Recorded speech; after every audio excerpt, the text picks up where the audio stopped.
اللہ وبرکاتہ۔ الحمدللہ رب العالمین والعاقبۃ للمتقین والصلاۃ والسلام علی اشرف الانبیاء والمرسلین نبینا و رسولنا و حبیبنا و امامنا محمد وعلی آلہ و اصحابہ اجمعین، اما بعد۔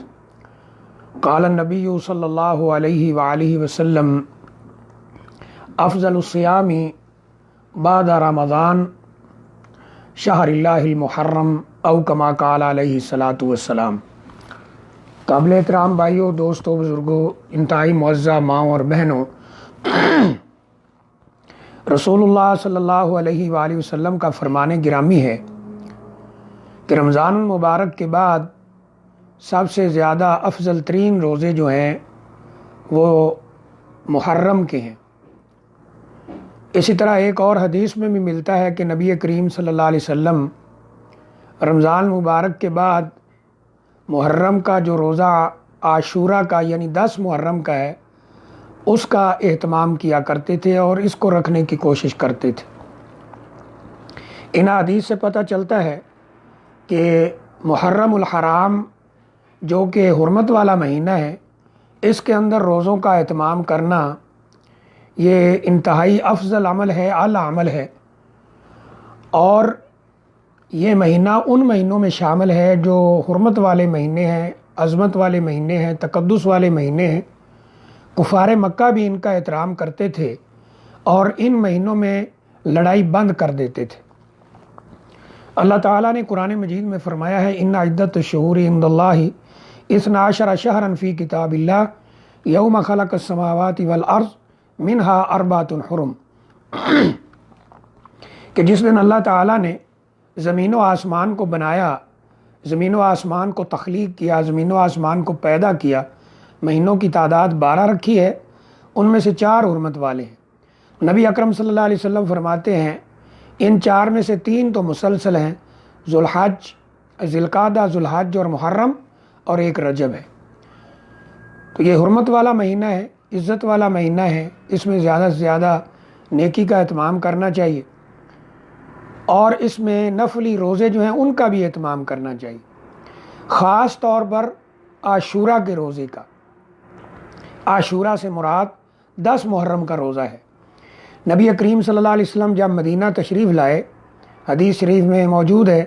جیسا کہ صحیح مسلم اور دیگر حدیث کی کتابوں میں موجود ہے کہ نبی اکرم صلی اللہ علیہ وسلم جب مدینہ آئے، قادم النبی صلی اللہ علیہ وسلم المدینہ فوجد الیہود یصومون عاشورہ۔ نبی صلی اللہ علیہ وسلم جب مکہ سے ہجرت کر کے مدینہ تشریف لائے، آپ نے دیکھا یہودی ایک عمل کرتے ہیں، عمل بھی اچھا ہے، اور روزہ رکھتے ہیں۔ کس دن کا روزہ رکھتے ہیں؟ 10 محرم کا روزہ رکھتے ہیں۔ نبی اکرم صلی اللہ علیہ وسلم نے ان سے پوچھا کہ ما ھذا الیوم الذی تصومون فیہ، یہ کیسا دن ہے اس میں تم روزہ رکھتے ہو، مطلب 10 محرم کا روزہ کیوں رکھتے ہو؟ انہوں نے آگے سے جواب دیا ھذا یوم عظیم، ہمارے ہاں یہ بہت بڑا دن ہے، یعنی بہت بڑا دن ہے، ہمارے ہاں عظمت والا دن ہے۔ اس کی وجہ کیا بتائی؟ نج اللہ موسیٰ و بنی اسرائیل من فرعون، اللہ تعالیٰ نے موسیٰ علیہ الصلوۃ والسلام اور بنی اسرائیل کو فرعون کے ظلم سے نجات دی ہے، لہٰذا ہم اس لیے اللہ تعالیٰ نے جو ہم پر یہ انعام کیا اس کے بدلے میں اس کا شکر ادا کرتے ہوئے ہم یہ روزہ رکھتے ہیں۔ نبی اکرم صلی اللہ علیہ وآلہ وسلم نے جب یہ سنا تو آپ نے فرمایا نحن احق بموسیٰ، ہمارا تعلق تمہاری نسبت موسیٰ علیہ الصلوۃ والسلام سے کہیں زیادہ ہے، لہٰذا آپ نے فرمایا کہ ہم بھی روزہ رکھیں گے۔ اور بعض روایات میں یہ ملتا ہے فصام و امر بصیامہ، آپ نے عاشورہ کا روزہ رکھا اور اس کے رکھنے کا بھی حکم دیا۔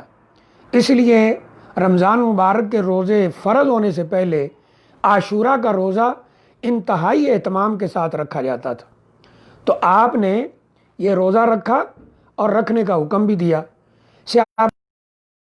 لگے اللہ کے رسول صلی اللہ علیہ وسلم ھذا یوم، یہ تو ایسا دن ہے یعظمونہ الیہود، کہ اس کی عظمت، اس کا تقدس تو یہودیوں کے ہاں ہے، وہ اس کو بڑا عظمت والا دن سمجھتے ہیں، کیونکہ ہم بھی روزہ رکھیں، یعنی مطلب یہ تھا۔ نبی کریم صلی اللہ علیہ وسلم نے فرمایا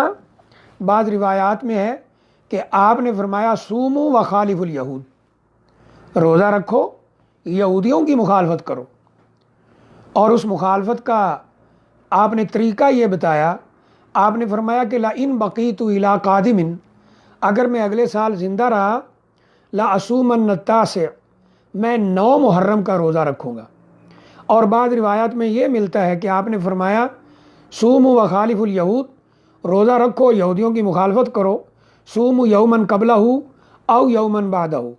ایک دن پہلے روزہ رکھو یا ایک دن بعد روزہ رکھو۔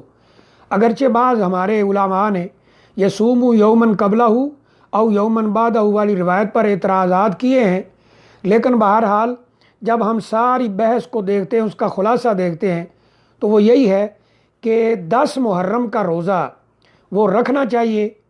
اور یہودیوں کی مخالفت کرتے ہوئے ساتھ 9 کا بھی روزہ رکھنا چاہیے۔ یہ سب سے افضل ترین عمل ہے۔ اس کا فائدہ کیا ہوگا، اس کا اجر کیا ہے؟ نبی اکرم صلی اللہ علیہ وسلم فرماتے ہیں احتسب علی اللہ ان یکفر السنہ، اس روزہ کی وجہ سے مجھے اللہ سے پورا یقین ہے کہ اللہ تعالیٰ 1 سال کے گناہ معاف کر دیتے ہیں۔ اللہ اکبر،